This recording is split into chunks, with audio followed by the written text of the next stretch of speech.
കൂട്ടുകാർക്ക് നല്ലൊരു രാത്രി ആശംസിച്ചുകൊണ്ട് മാമ്പഴത്തിന്റെ പുതിയ വീഡിയോയിലേക്ക് സ്വാഗതം. നമുക്ക് നേരെ ഉണ്ണിമോടെ അയ്യപ്പസ്വാമിയുടെ നാളത്തെ നല്ലൊരു പ്രമോ വിശേഷം കണ്ടാലോ.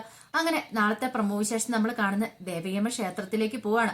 പതിവ് പോലെ തന്നെ ഉള്ളില് ഒത്തിരി സങ്കടങ്ങളൊക്കെ ഉണ്ട്. തിരുവുത്സവം നടത്താൻ പറ്റില്ലല്ലോ എന്നൊരു സങ്കടമൊക്കെ ഉണ്ട്. ആൾക്കാരൊക്കെ ചിലപ്പം കളിയാക്കുകയൊക്കെ ചെയ്യായിരിക്കും. എന്നാലും കുഴപ്പമില്ല.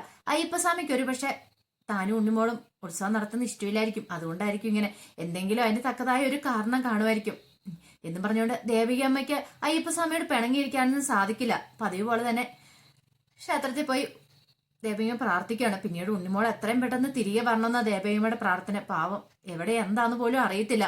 തിരുഭാവനങ്ങൾ പണിയാനുള്ള ആ സ്വർണം അടിച്ചു മാറ്റിക്കൊണ്ട് പോയവനെ തപ്പി ഇറങ്ങിയിരിക്കുകയാണ്.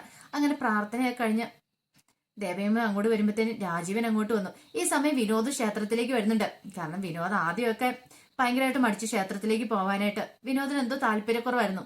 അയ്യപ്പസ്വാമി ഇത്രയൊക്കെ ഉണ്ടാക്കി വെച്ചിട്ട് വീണ്ടും അയ്യപ്പസ്വാമി തന്നെ അമ്മയുടെ ഉണ്ണിമോടെ ആ ഭാഗ്യം എടുത്തു കളഞ്ഞല്ലോ എന്നൊരു ചിന്താഗതിയായിരുന്നു. പക്ഷെ അനസൂയ അതൊക്കെ പറഞ്ഞ് തിരുത്തു വെച്ചേരെ. ഇതിന് പിന്നെ എന്തെങ്കിലും ഒരു കാരണം കാണുമായിരിക്കും. അല്ലാതെ അയ്യപ്പസ്വാമി ഇങ്ങനെയൊന്നും ചെയ്യത്തില്ലാന്ന് വിനോദിന് മനസ്സിലായി. അല്ലെങ്കിൽ ഉണ്ണിമോളുടെ വലിയ തീരാതിരിതൊക്കെ മാറ്റിക്കൊടുത്ത അയ്യപ്പസ്വാമിയല്ലേ. ഒരു ഉത്സവം നടത്തില്ല എന്നതിന്റെ പേരിൽ അയ്യപ്പസ്വാമിയോട് പിണങ്ങിയിരിക്കേണ്ട ആവശ്യമില്ലല്ലോ. വിനോദം പോകുന്നുണ്ട്. ഈ സമയം രാജീവനും അങ്ങോട്ട് വന്നു. രാജീവ് ക്ഷേത്രത്തിലേക്ക് വന്ന മറ്റൊന്നും കൊണ്ടായിരുന്നില്ല. അന്ന് ആചാരസ്ഥാനം കൈമാറുന്നതിന് മുമ്പ് തന്നെ രാജീവനോട് കാർത്തികൻ നമ്പര് പറഞ്ഞിട്ടുണ്ടായിരുന്നു, അവരുടെ അമ്മയ്ക്ക് ആചാരസ്ഥാനം കൈമാറുന്ന ദേവികമ്മ ഇഷ്ടത്തോടു കൂടിയാണോ, അല്ലെങ്കിൽ ഇഷ്ടത്തോടു കൂടിയാണെങ്കിൽ തന്നെ ക്ഷേത്രത്തിൽ ഉത്സവം നടക്കുന്ന ആ സമയം ആ ആചാരസ്ഥാനം കൈമാറുമ്പോൾ മുതൽ ക്ഷേത്രത്തിൽ ഉത്സവം തീരുന്നോടം വരെ അവിടെ കാണണം, ദേവികമ്മ അവിടെ കാണണം എന്ന് പറഞ്ഞിട്ടുണ്ടായിരുന്നു. അത് രാജീവന് ഉറപ്പ് കൊടുത്ത കാര്യങ്ങളുമാണ്. അപ്പൊ അമ്മ വരുന്നുണ്ടോ ഇല്ലയോ എന്നൊക്കെ അറിയണമല്ലോ. അപ്പൊ അതുകൊണ്ടാണ് രാജീവൻ അങ്ങോട്ട് വന്നത് തന്നെ. അങ്ങനെ വന്ന് നിൽക്കുമ്പോഴാണ് ദേവയമ്മ അങ്ങോട്ട് ക്ഷേത്രത്തിൽ പ്രാർത്ഥിച്ചിട്ട് അങ്ങോട്ട് നടന്നു വരുന്നത് കണ്ടേ. ഈ സമയം തിരുമേനിയും ബാക്കി എല്ലാവരും ഇവിടെ ഉണ്ട്, ഊരായ്മക്കാരൊക്കെ ഉണ്ടായിരുന്നു. അപ്പൊ കാർത്തികൻ തമ്പരുടെ അമ്മ അവിടെ ഉണ്ടായിരുന്നു. കാരണം ആചാരസ്ഥാനം ഉള്ള ആള് എന്ന് ക്ഷേത്രത്തിൽ വന്ന് തൊഴുത് പ്രാർത്ഥിക്കണമെന്നുണ്ട്. അപ്പൊ അവരെല്ലാരും കൂടെ നിൽക്കുന്ന സമയത്താണ് തിരുമേനി അങ്ങോട്ട് വരുന്നത്. തിരുമേനി വന്നിട്ട് പറഞ്ഞു, അല്ല ഞാൻ അഷ്ടദിക്പാലർക്ക് നിവേദ്യം സമർപ്പിക്കാനായിട്ട് പോവാ. പക്ഷെ ഒരു കാര്യമുണ്ട്, അങ്ങനെ സമർപ്പിച്ചു കഴിയുമ്പോൾ അത് അപ്പം തന്നെ അവിടുന്ന് നീക്കം ചെയ്യേണ്ടതുണ്ട്. പക്ഷെ കടക്കാരത്തില്ലാത്തതുകൊണ്ട് അത് ആര് നീക്കം ചെയ്യും എന്നൊരു സംശയം. ഇത് കേട്ട് കഴിഞ്ഞപ്പം എല്ലാരും പരസ്പരം നോക്കി. ആചാരസ്ഥാനത്തിരിക്കുന്നവർക്ക് അത് പറ്റില്ലല്ലോ. പെട്ടെന്ന് തന്നെ രാജീവൻ പറഞ്ഞു, അതിനെന്താ അമ്മയുണ്ടല്ലോ, അമ്മ ചെയ്തോളൂ എന്ന് പറയാണ്. ഇത് കേട്ടതും വിനോദ് ഇങ്ങനെ രാജീവിനെ ഒന്ന് നോക്കി. അമ്മ ചെയ്യില്ലേന്ന് ചോദിക്കുകയാണ്. പിന്നീട് രാജീവൻ എന്ത് ചെയ്യുകയാണ്, ആ ചൂലും അടിച്ചുവാരിയും കൂടെ എടുത്ത് ദേവിയമ്മയിലേക്ക് കൊടുക്കുകയാണ്. ദേവിയമ്മ എന്ത് ചെയ്യാണ്, തിരുമേനിയുടെ പുറകെ പോയിട്ട് ആ നിവേദ്യം അതൊക്കെ അടിച്ചു കളയുവാണ്. കാരണം ദേവികമ്മ അതൊന്നും ചെയ്യാൻ ദേവമ്മയ്ക്ക് ഒരു മടിയില്ലായിരുന്നു. കാരണം അയ്യപ്പസ്വാമിക്ക് വേണ്ടി ചെയ്യുന്ന കാര്യങ്ങളാ. ഇതൊട്ടും കുറവില്ല, തന്നെ കൊണ്ട് ഇത്ര ചെയ്യാൻ പറ്റുള്ളല്ലോ എന്നൊരു വിചാരം മാത്രമേ ദേവയമ്മയ്ക്ക് ഉണ്ടായിരുന്നുള്ളൂ. ഇതൊക്കെ കണ്ടപ്പോ രാജീവൻ എന്ത് ചെയ്യുക, രാജീവന്റെ ഉള്ളിൽ ഒരു ആനന്ദം ഉള്ളത് താനെ കാർത്തിക നമ്പയർക്ക് കൊടുത്ത വാക്ക് പാലിക്കുന്നുണ്ട്. അമ്മ ഇത് സ്വന്തം ഇഷ്ടപ്രകാരം തന്നെ ചെയ്യുന്നതായിട്ടാണ് അവർക്കെല്ലാം തോന്നണം. കാരണം ഒരു കാരണവശാലും താൻ അടിച്ചേൽപ്പിക്കുന്നതായിട്ടൊന്നും തോന്നരുത്. അങ്ങനെ ഒരു ചിന്ത രാജീവന്റെ ഉള്ളിലുണ്ടായിരുന്നു. പക്ഷെ വിനോദിനെ കണ്ടിട്ട് വല്ലാത്ത സങ്കടമൊക്കെ വരുന്നുണ്ടായിരുന്നു. കാരണം പാവം അമ്മയ്ക്കാണെങ്കിൽ ആചാരസ്ഥാനം കിട്ടിയതുമില്ല. പിന്നെ അമ്മ ഇങ്ങനെയൊക്കെ വന്ന് ചെയ്യുന്ന കാണുമ്പോൾ ആ മനസ്സ് പടയുന്നുണ്ടായിരുന്നു. പക്ഷെ ദേവയമ്മയ്ക്ക് സങ്കടങ്ങളൊന്നും ഉണ്ടായിരുന്നില്ല. ദേവയമ്മ എപ്പോഴും പറയുന്ന കാര്യം, തന്നെ കൊണ്ട് പറ്റുന്നിടത്തോളം കാലം താൻ അയ്യപ്പസ്വാമി എടുത്ത് വരും, പ്രാർത്ഥിക്കും, തന്നെ കൊണ്ട് പറ്റുന്നതൊക്കെ ചെയ്തു കൊടുക്കും. അങ്ങനെ ഒരു ചിന്താഗതിയായിരുന്നു ദേവകിയമ്മയുടെ ഉള്ളിലുണ്ടായിരുന്നത്. ഈ സമയത്ത് ജയന്തൻ ഇങ്ങനെ ഭവാനിയമ്മയുടെ മടിയിൽ കിടക്കുവാണ്. എന്ത് ചെയ്യണമെന്ന് അറിയത്തില്ല. ഉണ്ണിമോളും ഗിരിദേവനും അങ്ങോട്ട് വന്നു. ഉണ്ണിമോള് പറഞ്ഞു, വാ നമുക്ക് പോയി രക്ഷിക്കാന്ന് പറഞ്ഞപ്പോ ഗിരിദേവൻ പറഞ്ഞു, വേണ്ട ഇപ്പൊ പോവണ്ടെന്ന് പറയണം അങ്ങോട്ട്. അതെന്താ ഗിരിദേവ അങ്ങോട്ട് പോവണ്ടെന്ന് പറഞ്ഞ്, പോവണ്ടെന്ന് പറഞ്ഞിട്ടുണ്ടെങ്കിൽ അതിന് വ്യക്തമായിട്ടൊരു കാരണം കാണും ഉണ്ണിമോളെ എന്ന് പറയാം. പിന്നീട് എന്റെ ഭഗവാനെ, എന്റെ മോനെ രക്ഷിക്കാൻ ആരും ഇല്ലേന്നും പറഞ്ഞിട്ട് അവിടെ കിടന്ന് അല്ലറ നിലവിളിക്കുവാണ് ഭവാനിയമ്മ. ഈ സമയത്താണ് അതിലൂടെ രണ്ടുപേര് വരുന്നത്. എന്നിട്ട് എന്താ അമ്മ എന്ത് പറ്റിയെന്ന് ചോദിക്കുവാണ്. ഇതുകൊണ്ടോ എന്റെ മോനെ എന്ത് പറ്റിയെന്ന് അറിയത്തില്ല, ബോധം കെട്ട് കിടക്കുവാന്നാണ്. എന്നാ ശരി ബാ പിടിക്കുക, എങ്ങോട്ടാ കൊണ്ടുപോകുന്നത് പറഞ്ഞാൽ മതി എന്ന് പറയാണ്.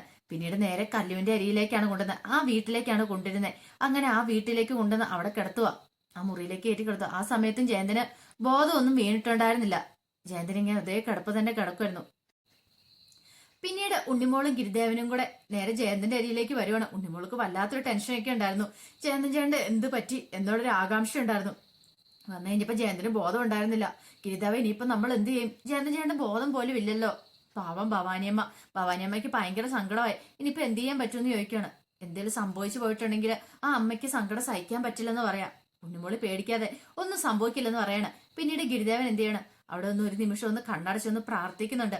അങ്ങനെ കണ്ണടച്ച് ഇങ്ങനെ പ്രാർത്ഥിച്ചു കഴിഞ്ഞപ്പോ ഒരു പ്രകാശം നേരെ പോയി ജയന്തന്റെ നെറ്റിയിലേക്ക് അങ്ങോട്ട് പതിക്കുവാണ്. പെട്ടെന്ന് പതുക്കെ ജയന്തൻ ഇങ്ങനെ ബോധം വേണു. ജയന്തന് കണ്ണ് തുറന്ന് ചുറ്റും നോക്കുവാണ്. താൻ എവിടെയാ എന്താന്നൊക്കെ നോക്കുവാണ്. ഈ സമയത്ത് അമ്മയൊക്കെ അരികെ നിൽക്കുന്ന കണ്ടു. ജയന്തന് വല്ലാത്ത സങ്കടം വന്നു. പിന്നീട് ഭവാനിയമ്മ പറഞ്ഞു, മോനെ നിനക്കൊരു കുഴപ്പമില്ല, നീ അവിടെ ആ കിഴക്കേ വാതിലിൽ അവിടെ കിടക്കുമായിരുന്നു, വീണ് കിടക്കുമായിരുന്നു. ആ സമയത്താണ് ഞാൻ ഇങ്ങോട്ട് വന്നേ. പിന്നെ കുറച്ച് ആൾക്കാർ കൂടിയിട്ട് മോനെ ഇവിടെ എത്തിച്ചാന്നൊക്കെ പറയാം. ഇതെല്ലാം ഒരുപക്ഷെ അയ്യപ്പസ്വാമി നിനക്ക് തന്ന ശിക്ഷയായിരിക്കും ഇത്. മരണത്തിന്റെ വക്കിൽ നിന്ന് നീ കരകയറി ഇങ്ങോട്ട് വന്നിരിക്കുന്നേ. അയ്യപ്പസ്വാമിയുടെ സ്വർണ്ണാഭരണങ്ങൾ അടിച്ചുകൊണ്ട് പോയതല്ലേ. അപ്പൊ അയ്യപ്പസ്വാമി നിന്നെ ശിക്ഷിക്കാതിരിക്കോ? അതുകൊണ്ട് എത്രയും പെട്ടെന്ന് പോയി നീ ആ ശില്പങ്ങളൊക്കെ പണിത് കൊടുക്കണമെന്ന് പറയാം. ശില്പങ്ങളല്ല, ആടയാഭരണങ്ങൾ പണിത് കൊടുക്കണമെന്ന് പറയാം. ഈ സമയം ജയന്തൻ പതുക്കെ കണ്ണുറന്ന് ഇങ്ങനെ ചുറ്റും നോക്കുകയാണ്. പിന്നീട് ഉണ്ണിമോളും പറഞ്ഞു, അതെ ജയന്തൻ ചേട്ടാ, ആ ആടയാഭരണങ്ങള് ഇനി ഉത്സവത്തിന് അധികം ദിവസമില്ല. അയ്യപ്പസ്വാമിക്കുള്ള ആഭരണങ്ങൾ പണിത് തരാൻ ജയന്തൻ ചേട്ടന് പറ്റുമെന്ന് പറയാം. പക്ഷെ ജയന്തൻ പറഞ്ഞു, അത് എന്നെ കൊണ്ട് എങ്ങനെ സാധിക്കും? എനിക്ക് അറിയില്ല, എനിക്ക് ആടയാഭരണങ്ങളൊന്നും പണിയാൻ അറിയത്തില്ല, ഞാൻ ഇതിനു മുമ്പ് അങ്ങനെയും ചെയ്തിട്ടില്ല എന്ന് പറയാ. ഈ സമയം ഗിരിദേവൻ പറഞ്ഞു, ജയന്തൻ അതൊക്കെ സാധിക്കും, ജയന്തൻ ചേട്ടൻ അതൊക്കെ സാധിക്കും എന്ന് പറയണേ. എങ്ങനെ സാധിക്കും എന്നാ പറയണേ. പിന്നീട് ഗിരിദേവൻ പറഞ്ഞു, അല്ല ജയന്തൻ ചേട്ടന്റെ അച്ഛൻ കാളിദാസൻ നല്ലൊരു ശില്പിയായിരുന്നല്ലോ, അപ്പൊ അത് ജയന്തൻ ചേട്ടനും ആ കഴിവ് പകർന്നു കിട്ടിയിട്ടുണ്ടെന്ന് പറയണം. പക്ഷെ ജയന്തൻ അങ്ങോട്ട് വിശ്വാസം വന്നില്ല. പിന്നീട് ഗിരിദേവൻ പറഞ്ഞു, ധൈര്യമായിട്ടിരിക്കുക, ഉറപ്പായിട്ടും പണിയാൻ പറ്റും. പക്ഷെ അതൊക്കെ പണിയണമെങ്കിൽ എനിക്ക് ആരെങ്കിലും അതൊക്കെ പറഞ്ഞു തരണ്ടേ. അപ്പൊ അത് പറഞ്ഞു തന്നാൽ മാത്രമല്ലേ എനിക്കത് ചെയ്യാൻ പറ്റുള്ളൂ, അല്ലാതെ എനിക്ക് എങ്ങനെ ചെയ്യാൻ പറ്റുമെന്ന് ചോദിക്കുകയാണ്. അതിനുള്ള ആൾക്കാര് ഉണ്ടെന്ന് പറയണം.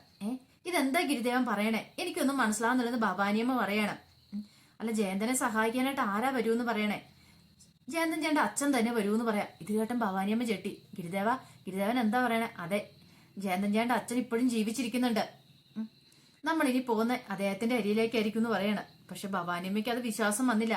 പിന്നീട് ഗിരിദേവൻ ആ കഥകളൊക്കെ പറയുവാണ്. കൈതല്ലി രാമനാഥൻ കൈതല്ലി ഒടിച്ചും പിന്നീട് വരാൻ പറ്റാത്ത കാര്യങ്ങളെല്ലാം പറയുവാണ്. ഇത് കേട്ട് കഴിഞ്ഞാൽ ഭവാനിയമ്മയ്ക്ക് ഒരു അത്ഭുതമായിരുന്നു. അല്ല ഗിരിദേവൻ ഇതെങ്ങനെ അറിഞ്ഞെന്നൊരു ചോദ്യം വരുന്നുണ്ടായിരുന്നേ.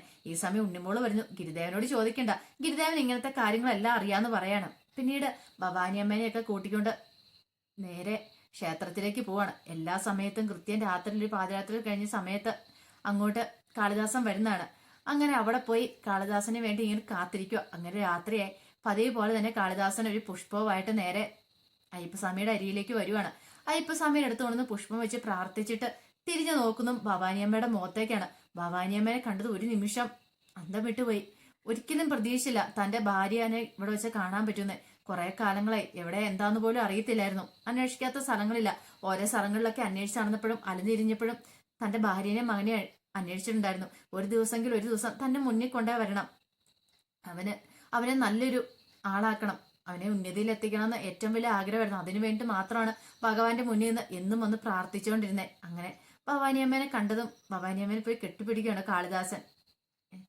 ഇത് കണ്ട് ജയന്തന്റെ വരെ കണ്ണു നിറഞ്ഞുപോയി. അപ്പൊ അതിന്റെ വിശേഷങ്ങളാണ് നാളെ നമ്മൾ കാണാൻ പോകുന്നത്. അങ്ങനെ അച്ഛനും മകനും തമ്മിൽ ഒന്നിക്കുകയാണ്. ഇതിന് ശേഷം ഇനി അയ്യപ്പസ്വാമിക്ക് ആടയാഭരണങ്ങൾ പണിയാനുള്ള കാര്യങ്ങളൊക്കെ നടക്കും. അത് മാത്രമല്ല ഇനി ആചാരസ്ഥാനം ദേവയമ്മയ്ക്ക് തിരികെ കിട്ടുകയും ഉണ്ണിമോളും ദേവയമ്മയുടെ